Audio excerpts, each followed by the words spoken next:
What's up, guys? The Paranormal Haley is back again with another video, and today we're getting into Robert the Doll. And I know it's been a long time, but we back again, and we gonna stay this time.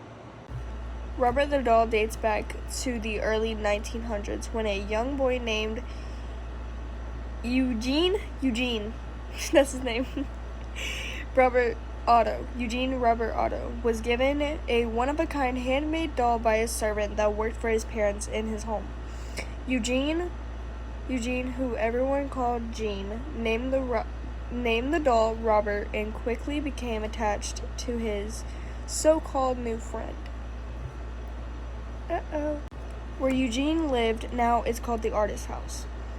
It's located at 534 Eaton Street. And that's where Gene was given Robert the doll and a friendship that lasted throughout his lifetime. The first hint Robert the doll was haunted was Gene, who was only 10 years old, awoke to find Robert was sitting at the end of his bed staring at Gene. Moments later, Gene's mother was awakened by his screams for help and the sounds of the furniture being overturned in her son's bedroom. When she was finally able to wrench the locked door open, she saw Gene curled up in his bed, face full of fear. Robert did it. The only word Gene was able to get out, the same words he would later use.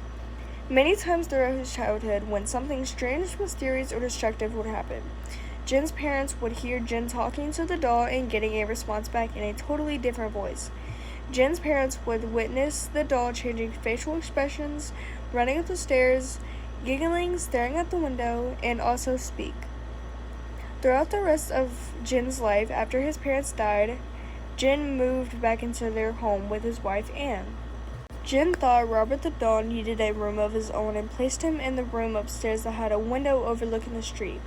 Anne always felt uneasy with Robert in the house, although she wasn't allowed to put a finger on Robert. She wanted Gene to lock up Robert in the attic where he could do no harm. So Gene did. And Robert was not happy at all. Soon, when Anne and Gene's friends would come over, they would hear things like footsteps in the attic, the sounds of someone pacing back and forth, and devilish laughter. The neighborhood kids would report seeing Robert in the attic window, and the kids would see the doll mocking them as they were going to school. When Gene heard this, he went to his attic and went to investigate, and if Gene locked up Robert there should be no way of him getting out.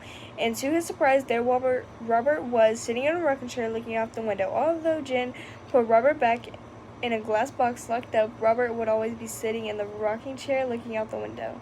Like and subscribe.